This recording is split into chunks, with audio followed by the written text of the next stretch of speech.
All right, so you all help me out to ground a little bit. You can continue with the music, and we're just gonna breathe in. Let's do 3-4 breaths together so we can actually feel presence and ground.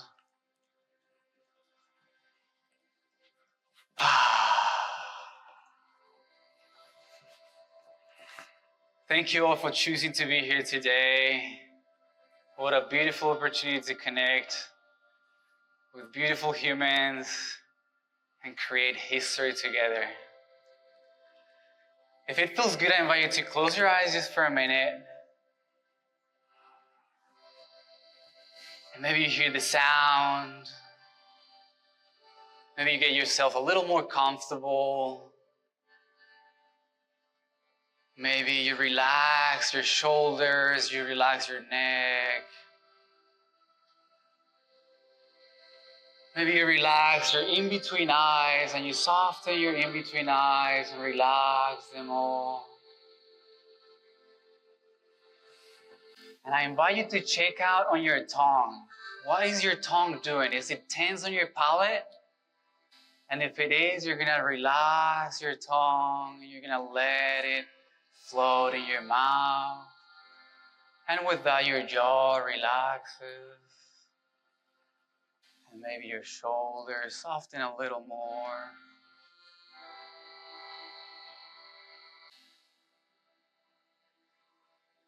And together, let's take those deep breaths in. So whatever you are, just exhale out, relax your breath.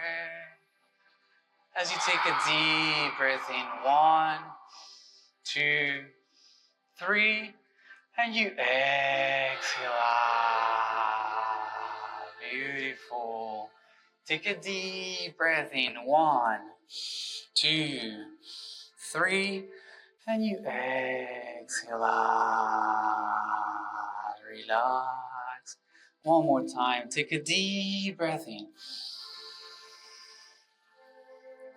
And you exhale out.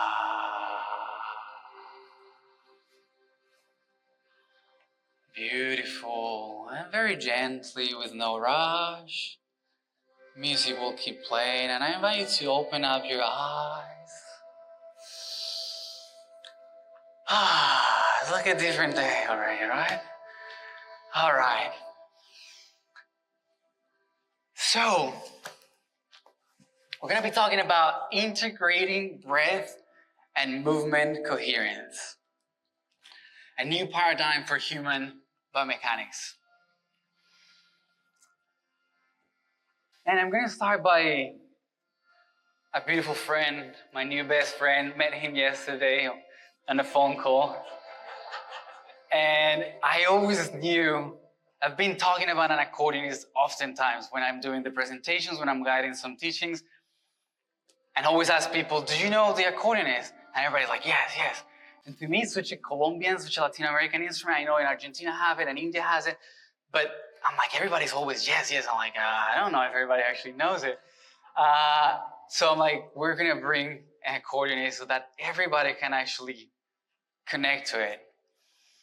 And so called him and it flew perfectly. And once again, I know this is the beginning of something beautiful in this co-creation of bringing breath, movement, sound together, all right? So, one of the reasons the accordion is such an important component is because if I asked him to play the instrument without moving, that instrument will not make a sound at all. If you play that, maybe you can move your fingers, but literally there is not going to come sound out of that instrument if there is no movement, okay? Exactly, and now I'll give you some of that notes, you can move. And now, exactly the same concept is happening right here in our lungs. There must be movement for us to receive that air.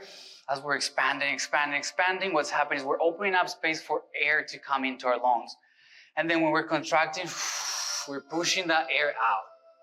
So there must be movement for us to breathe. And we breathe all the time, right? So we're always moving, and something is always moving within us for us to be able to be here right now. And the intention of connecting now this concept is, where is it moving? Is it moving here? Is it moving here? Is it moving here? Is it moving here? What part of the bodies are moving as I move, as I talk, as I do my everyday life? All right? My brother, thank you very much. I will see you at the end of this beautiful presentation because we got something going on. Let's give an applause to, thank you, friend. So, where did all this start? Let me actually see where I start from. Okay, we now have an understanding, and we're going to keep this right here. So we understand there must be movement for us to breathe, right? We're going to put it right here, and we're going to come back to this concept quite soon. Okay? One of the exercises that helped me integrate this concept, and the first time it clicked, was when I was in the pool. I was hanging out with friends. I was, as a matter of fact, just having drinks with them, kind of feeling all very tipsy. And then I was still meditating, and I just was on the edge of the pool, just like this. And I started breathing in more powerfully as I started feeling my body coming up to the surface as I was taking any breath in, but to the point that it was almost horizontally to the pool. And then every exhalation will drive my body back down to the surface. And I kept playing that until I allowed my body to fully go down to the ground, to the bottom of the pool, and then meditated it for some time. Not recommended, I'm not saying do that. But that's where I actually got to really connect the concept that I was moving my entire body just by the power of breath. And I understood that if I did that in the water, I was able to do that outside of the water. It is just a different frequency, but this is the same volume. We're all here in a pool of water at a different level, right? So if I was doing that, I was able to do that outside of the pool. This is a physical representation of what was happening there. That's my lovely wife right there who's helping me as a piggy. How do you call it? Piggy, doggy, piggy? Guinea pig. First language is Spanish, so this might happen often. But on the first slide, I know why it wasn't working, man, because it wasn't on. But on this one right here, she's taking a deep breath in, and you see how her body is fully horizontally. Then she's taking a breath out, and her body is fully sinking. And then we continue to do that more and more until she basically was doing it by herself, okay? Where she was just taking that deep breath in and exhaling out. I use this practice in the water often to teach people how to really connect with their breath. Just because water acts as a support for you to feel that movement. It really allows your body to feel the movement. Again, we're always moving, we just never feel it that much. So that was a parenthesis, a kind of small parenthesis. Now let's get into it. So breathwork gets often misunderstood.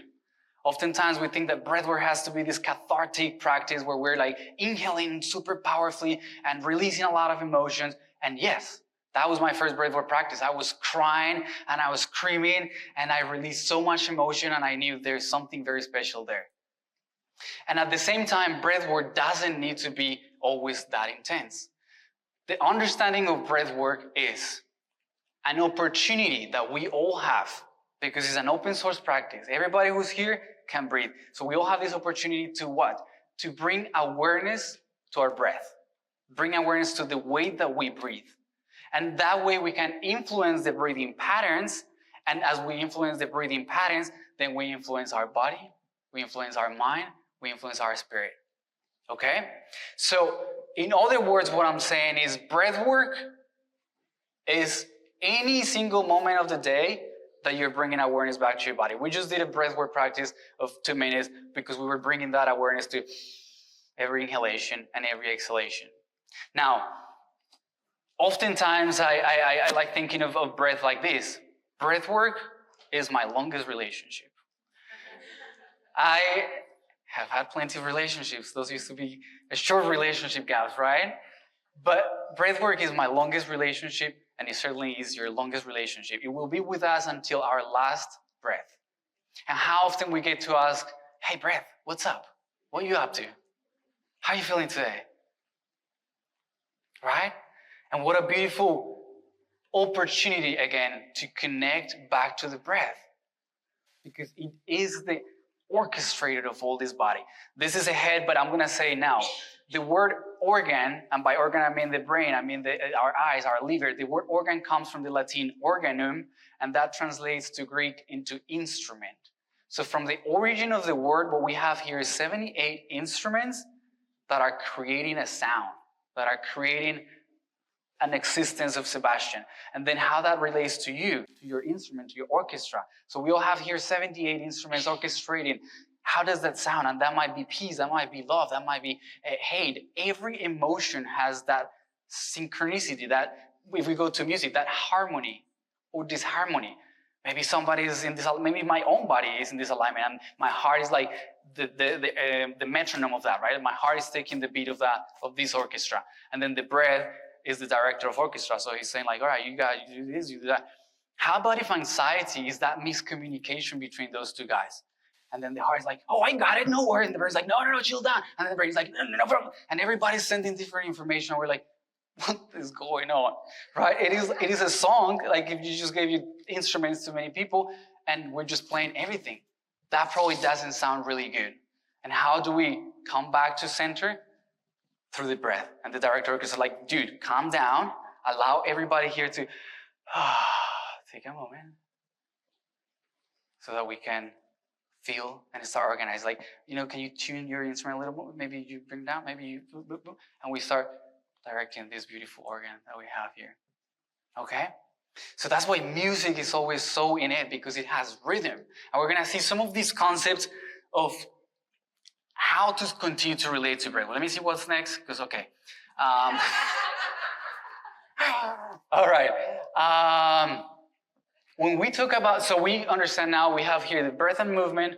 Now we understand breath work is just any moment that we want to bring awareness to our body.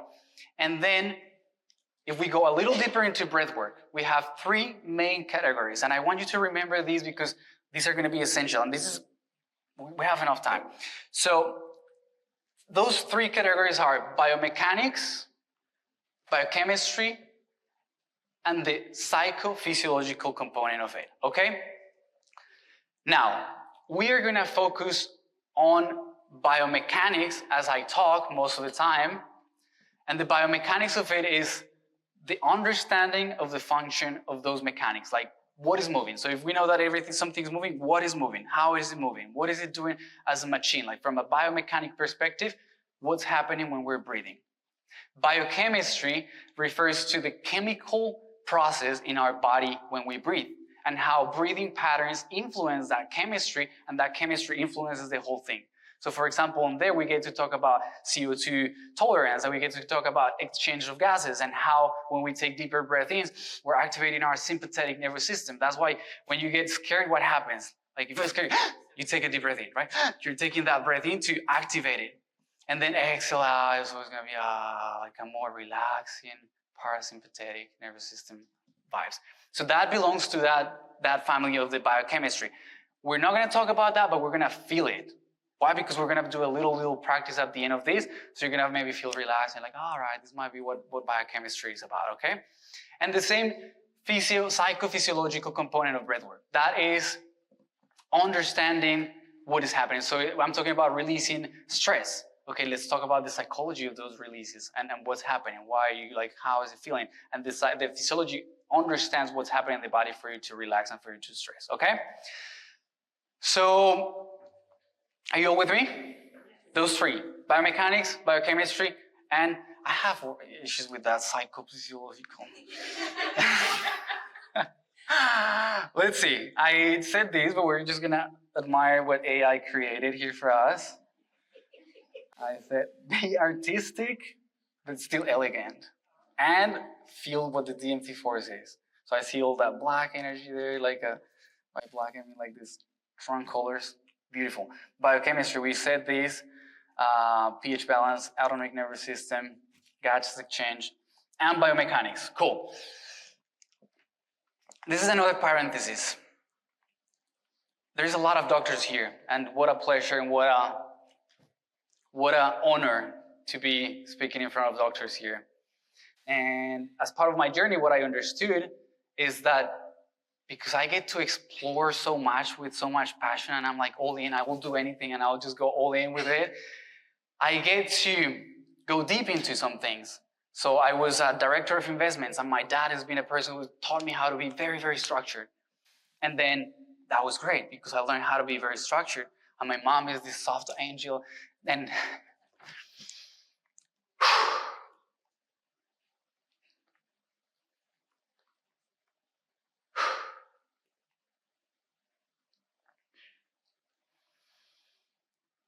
so then I became this yogi.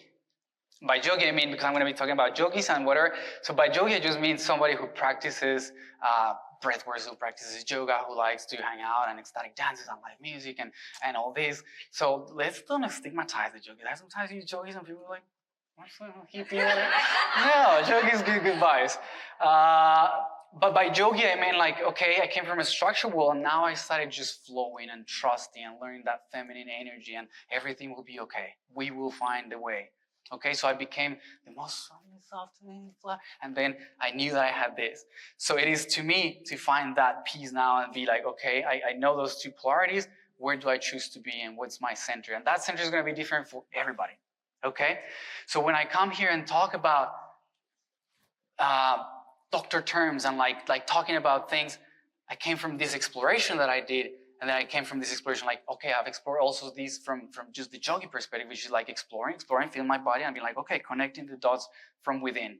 So I share this with so much humbleness and appreciation from all the knowledge that you guys have built up, and at the same time saying, I found something that is very special. And I found something that is not out there yet. It is there because the yogis know it, but then the yogis do the practice and they go outside and they don't keep going. They don't keep, that's not, let me rephrase it.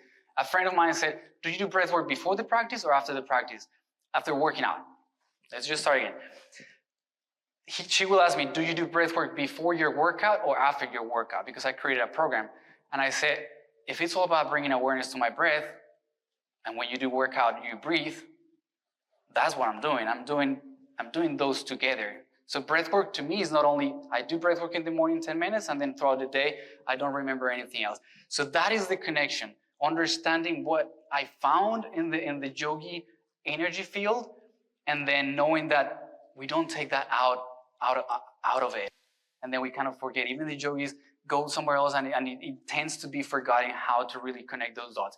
And I think that my intention here is to open up that conversation, be like, guys, there's something really special here. And if we put the investigation, the research that needs to get done, this will create a new paradigm for human biomechanics. And once again, I'm sure that there is a lot of information that I haven't read and that is already been explored, but I haven't found that center point, that quantum connection that is like, we are connected and it has to be connected, okay? All right, thank you very much, and let's see what happens here. So, so from the biomechanics, we're going to explore biomechanics now, okay? From the biomechanics, we have also three main components, okay? And those three main components are understanding our anatomy, the anatomy of breath, understanding the coherence. And check this out. Coherence is like if I told you, hey, let's go to that door. Would you go? And you agree with me. And I take your hand and I start walking there and you start pulling back. And I'm like, let's go there. And you're like, okay, we agree. And I start walking and you start pulling me back. There is no coherence there. We're agreeing that we should do that. And this happens oftentimes in life. Like we know we have to do something, but then we do something else. The action is different. So that incoherence will create resistance. That resistance will create energy, like waste of energy. And if I pull hard enough, I will take you there. But we all both tired, right? So by coherence, I mean let's move in coherence and in alignment. And then rhythm. Ah, man, rhythm is everything in life. So we'll see what's out there for rhythm as we go. Just a quick, this is probably the only research that I'm gonna bring. It's not the best, the most clear, maybe some of you cannot see it, but what it is saying is, on a research that was done in 2022, published in 2022, I think this started in 2020, in some Asian place. I apologize for not having this more clear. For 3 years, they were testing. These are professional, let's see, cross-section studies, reading patterns, athletes. across multiple sports of age using the high-low test. So they were testing athletes, and they were just testing two things. Where are you breathing from? Are you breathing from upper chest or are you breathing diaphragmatically? 90% of those athletes were not breathing diaphragmatically.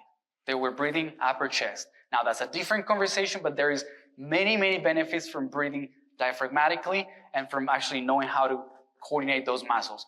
So what the reason that I bring this is 90% of athletes, these guys should know how to breathe properly because that's what they're doing. Performance is all about breath, right?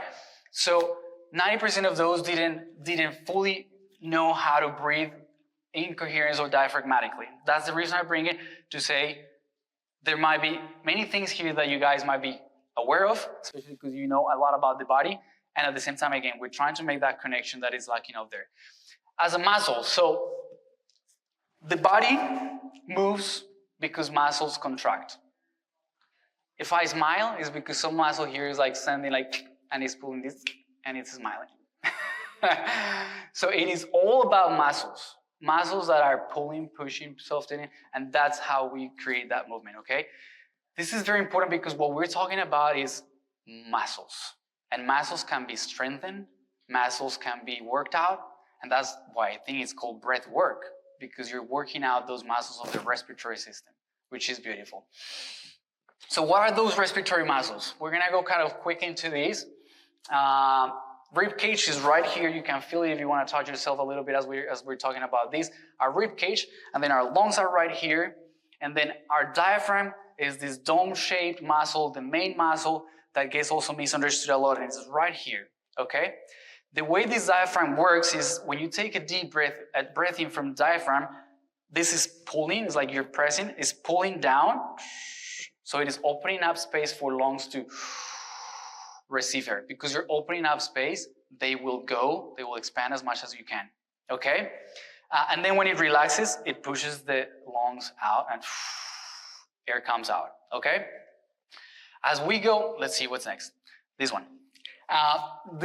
Check this out. This is probably the most important one because this starts connecting those. Look at the size of these respiratory muscles. This is one of the main also respiratory muscles when we talk about chest muscles.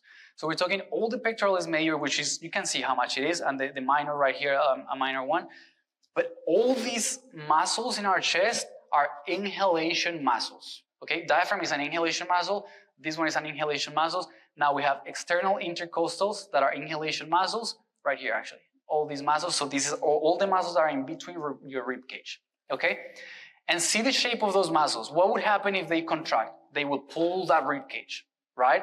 And any muscle that pulls up the rib cage can be considered an inhalation muscle because it's opening up space for lungs to. I oftentimes have a shirt that says, "How deep is your breath?"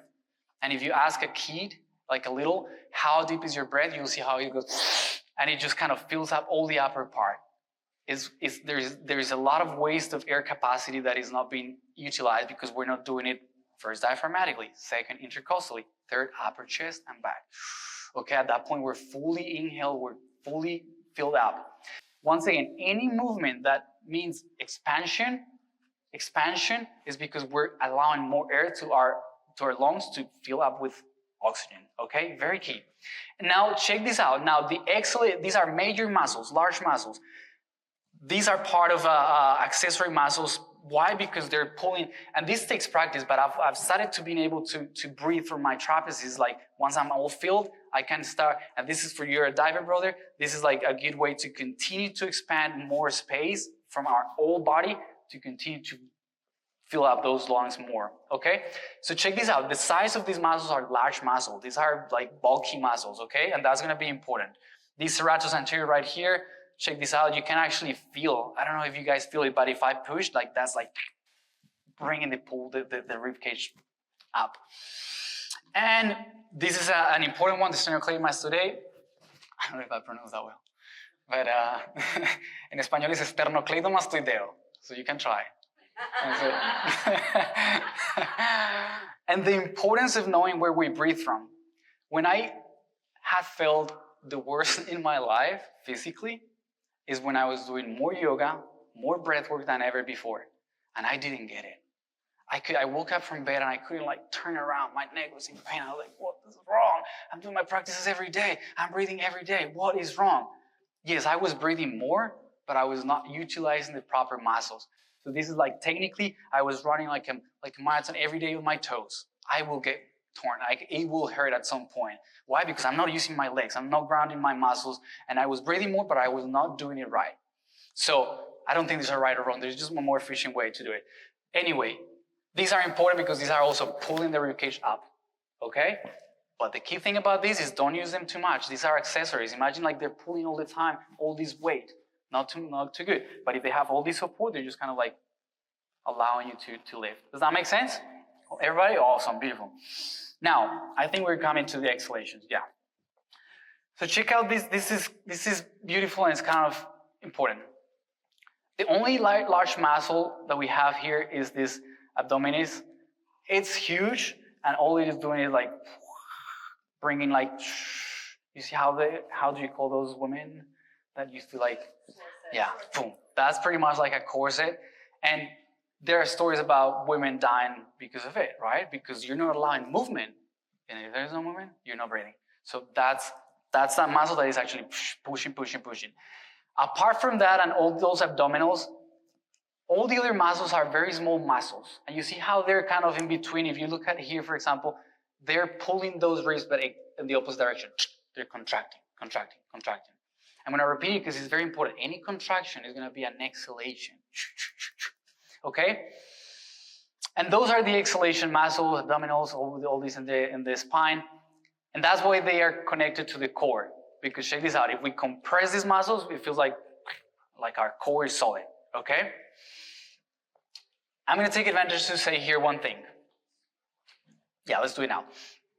Oftentimes, we want to fix our posture. And posture is one of those things that gets treated a lot. And I've heard many times, you cannot breathe because your posture is closed. So fix your posture, and then you breathe better. I will say is the opposite. If you work on your muscles that support your posture, then if you work out on your breath work and you work out on your breathing, you will be able to fix that posture because now those muscles are stronger at holding that body. All right? So it's the different approach. Let's go to the root and let's figure out how to breathe properly. Every posture, people, in my perspective, opinion is different because we all have those muscles in different development stages and so on. But if I was like lying down here, to me, it's just taking a breath in from diaphragm, opening intercostals, and then finally opening up kind of my chest. And at that point, I feel that that's my posture. My posture gets fixed by a deep breath in. That's how I synchronize. And now I can hold my posture more because those muscles are strong. So now I can sink it there and just like, okay, feels good. Okay, so posture is one of those. We're going to come back to posture. But also, we're probably going to leave it there. Okay, now, let's see. So we have movement. We talked about that.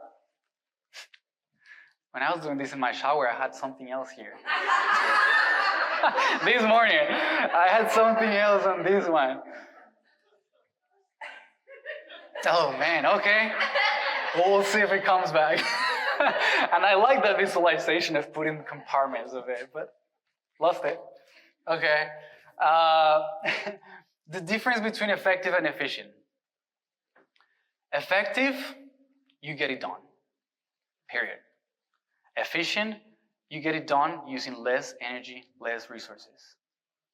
Okay? Our breath is the most effective thing that we have in our body. It delivers every single breath, period. Whether good, it delivers. It's effective at delivering existence, life, oxygen.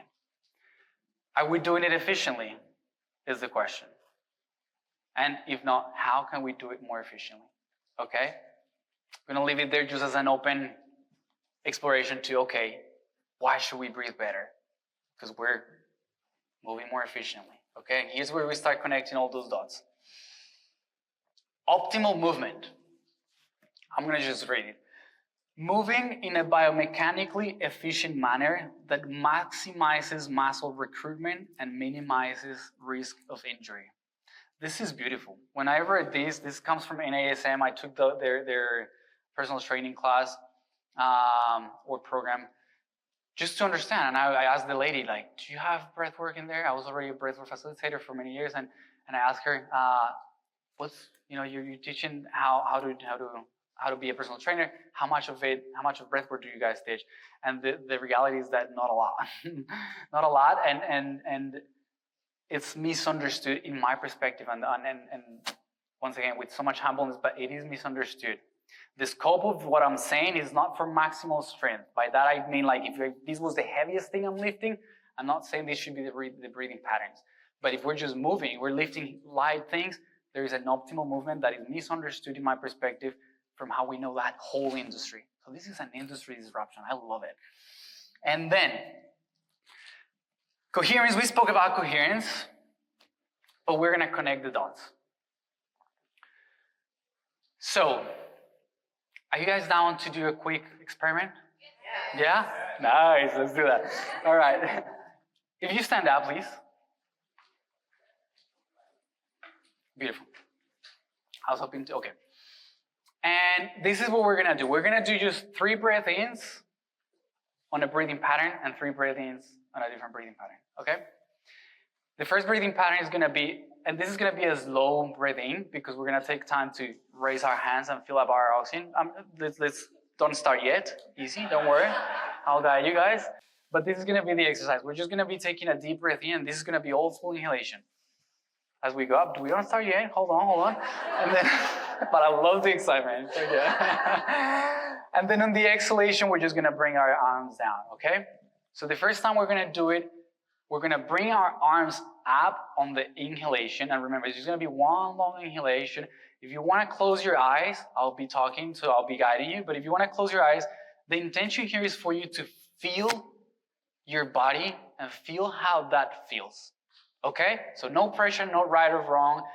Whenever you're ready, you exhale out with your arms down. So you exhale out and you get ready to take a gentle deep breath in as your arms go up. And you continue to breathe. Fill up those lungs. And then you exhale out gently. Bring your arms down. You'll look so wonderful. Do it again. Take a deep, gentle, slow breath in. Arms up. Connect to your body. Feel it. So that's what I need to know. And you exhale out. And soften. One more time. Take a deep breath in. Arms up. And then exhale out. And arms come down. Beautiful, beautiful, beautiful. You can stop right there. Feel your body. And now we're going to do the same thing, but we're going to do it in the opposite direction. Okay? So, what that means is we're going to take a full breath in here as we have our arms down. And we're going to start exhaling out as we bring our arms up. Does that make sense? So we're exhaling out as we rise our hands. Okay? So take a deep breath in here, arms down. And you start exhaling out as you bring your arms down as much as you can.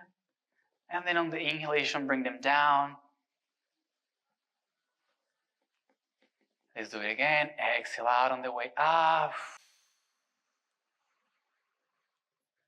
And bring them down as you inhale in. Let's do one more. Take a deep exhalation as you go up. And you inhale in as you come down. Great. Gently open up your eyes and raise your hand if you felt like the movement was easier, softer. It felt better, good, the first time.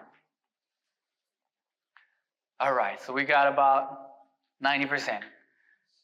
Raise your hand if you felt it easier as you were on the second time. Beautiful, we're about 10%. So, for those who answered to the first one, you can guys see. Thank you very much. That was the experiment. Very, very easy experiment. But 90% of us, I in my shower, I thought 100. No, but this is a great. What do you think? 100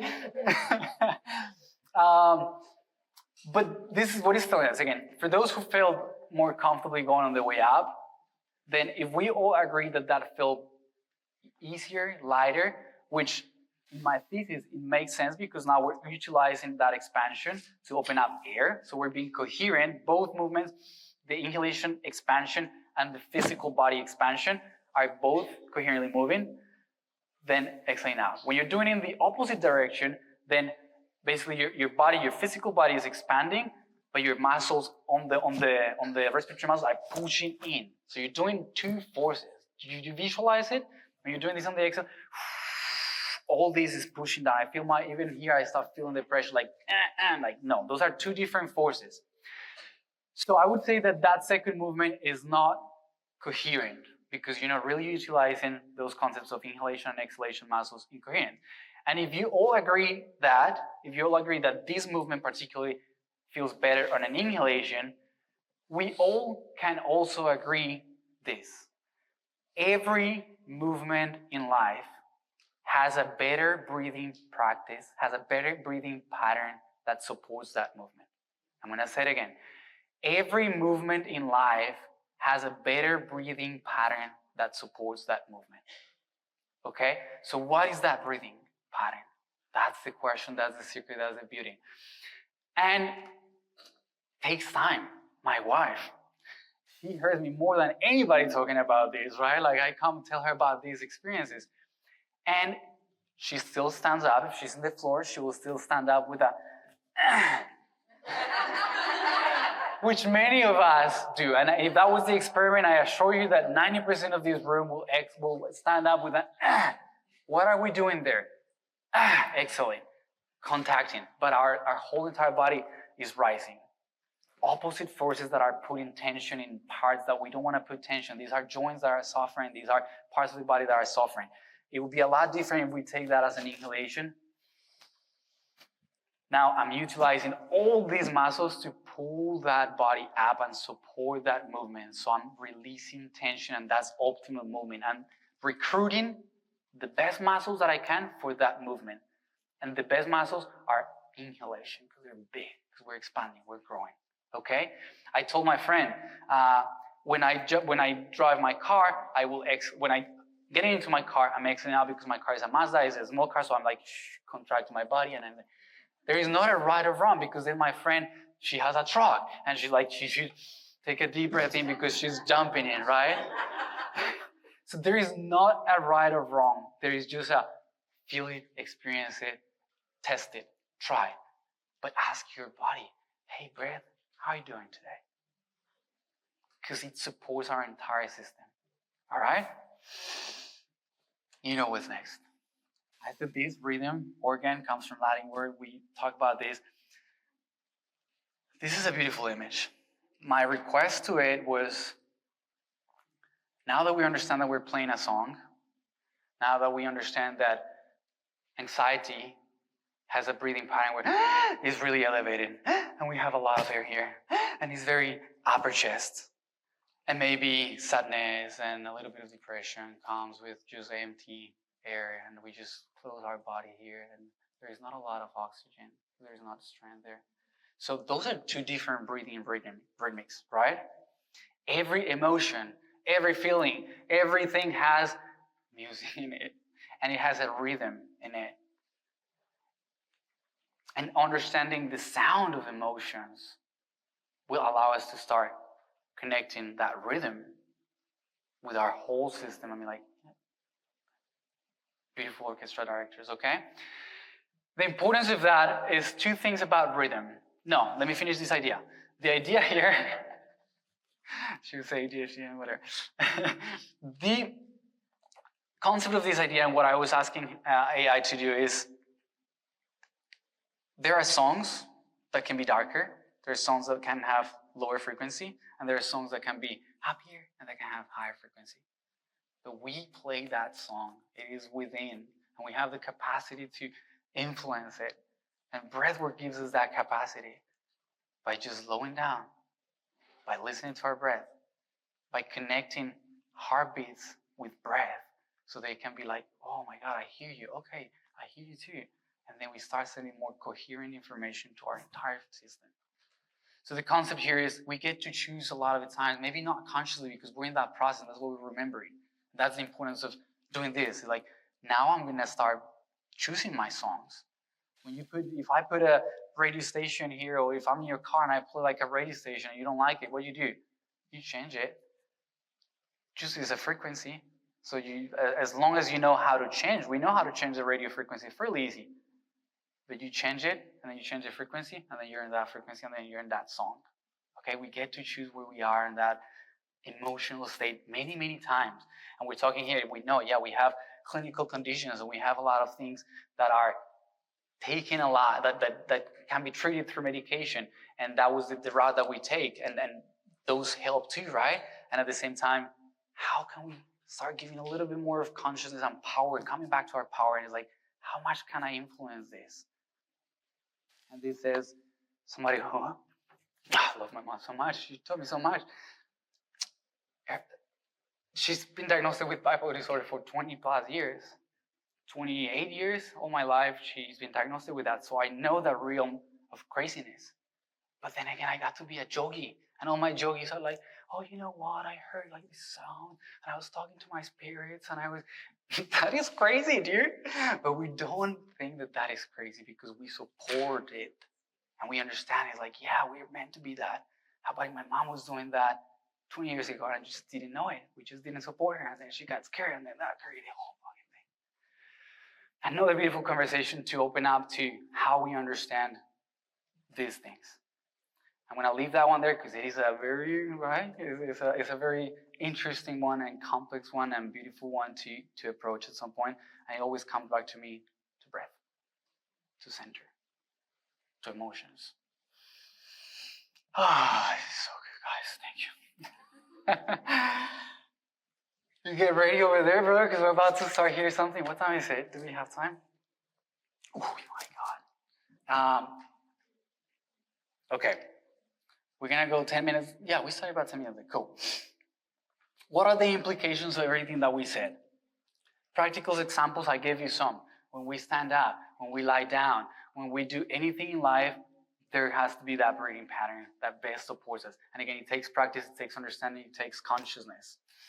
Physiotherapy. Oftentimes in physiotherapy, we're reteaching people how to move so that they don't continue to injure themselves. I have never, and again, with so much humbleness, but I have never heard, like, yeah, we try to approach the core. Like, okay, let's work on the core.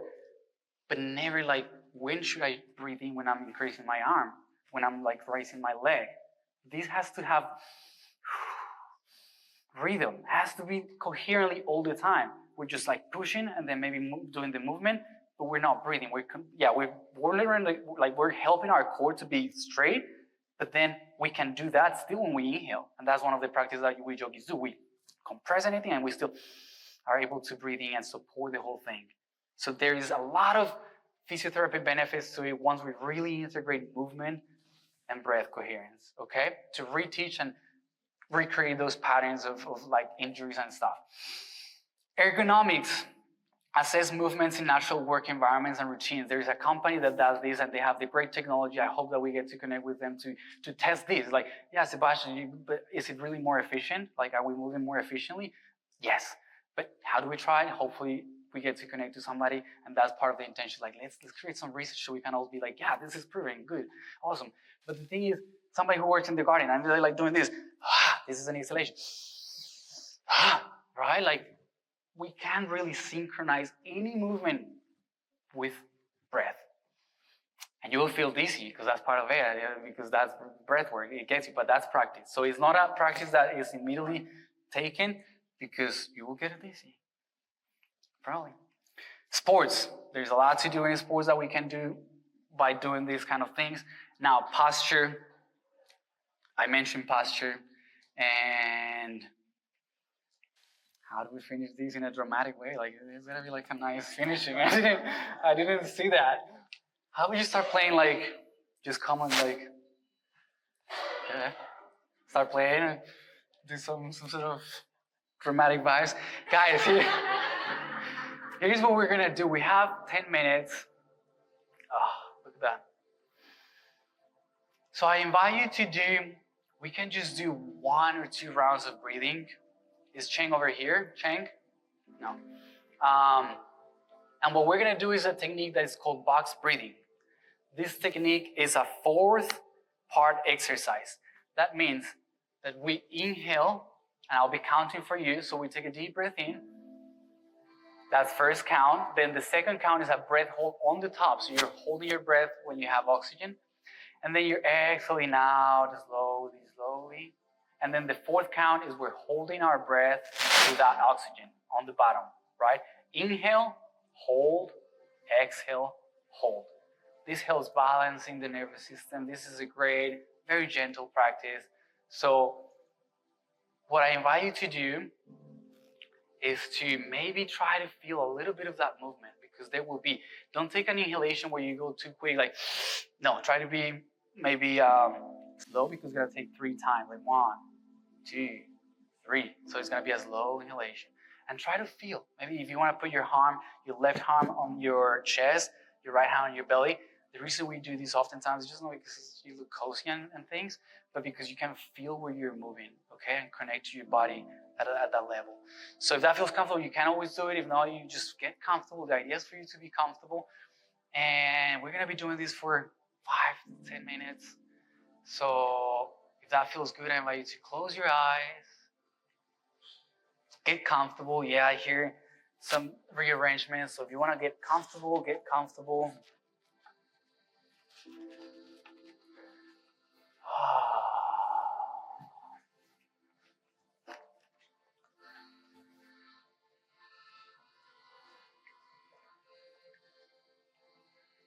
And maybe you do an extra movement to get a little bit more comfortable. You soften your body, you soften your tongue. Relax your tongue. Thanks again for choosing to participate and choosing to be here today.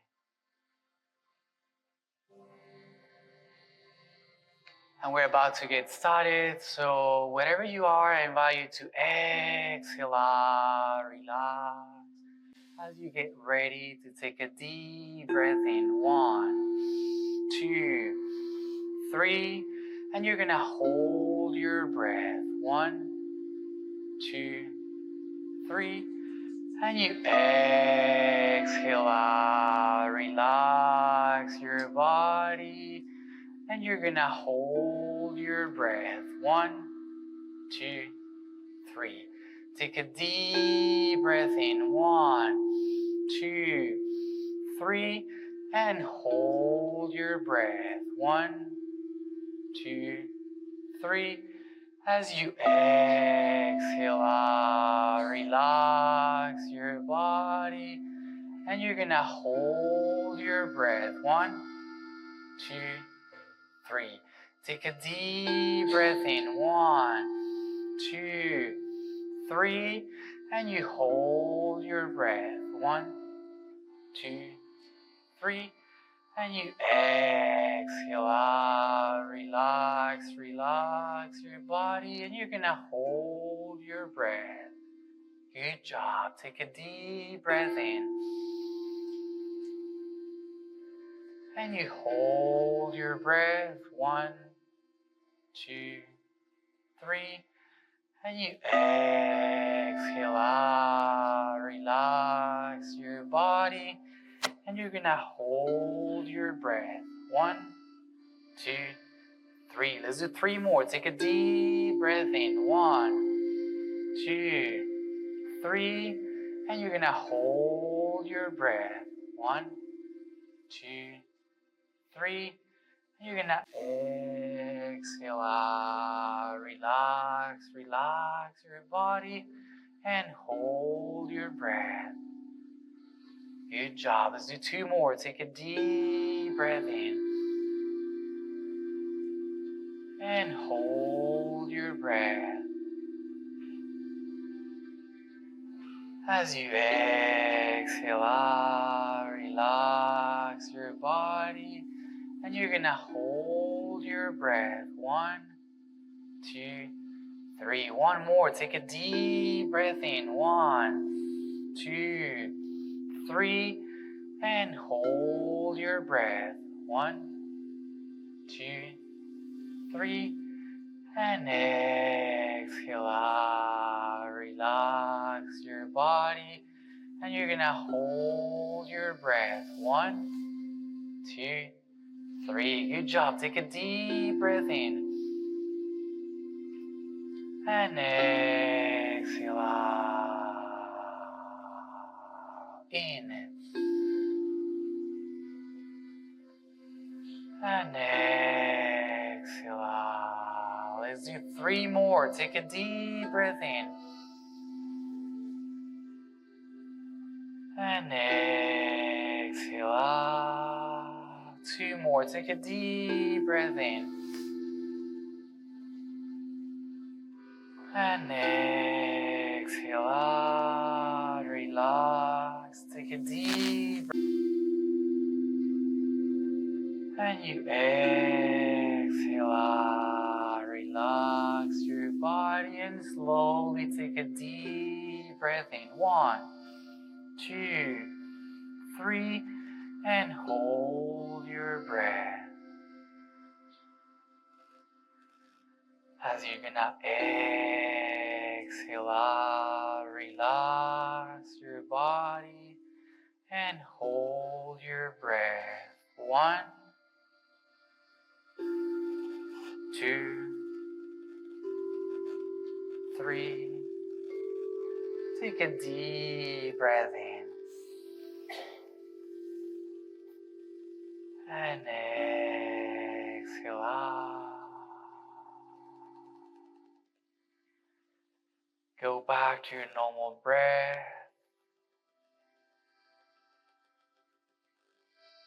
As you simply allow your body to fully observe any feeling, any sensation.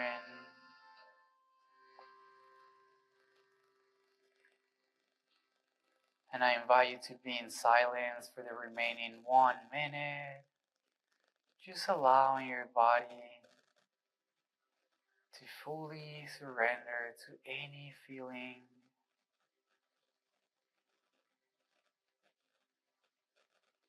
And as you continue to bring that intention of reuniting to your breath,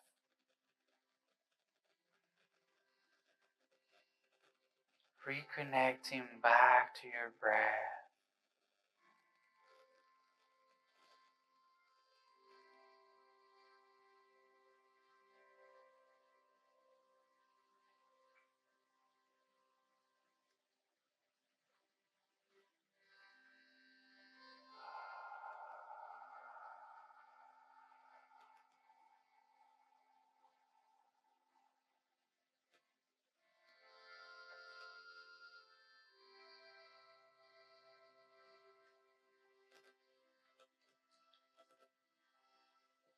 very, very gently, I invite you to start bringing your awareness back to this moment. Maybe you start moving a little bit your fingers. You start moving a little bit your toes. Maybe you give yourself a good stretch. You do any movement that feels good in your body. Maybe you give yourself a big hug and you just bring those arms to you and give yourself a hug. Good job. Thank you, thank you, thank you. And with no rush, and whenever you're ready, I invite you to bring your eyes back open.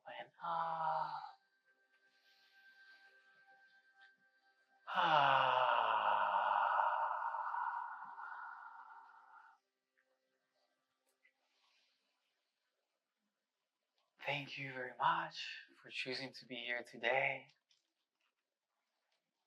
for allowing me this space to share this passion of allowing us all to reconnect back to the breath.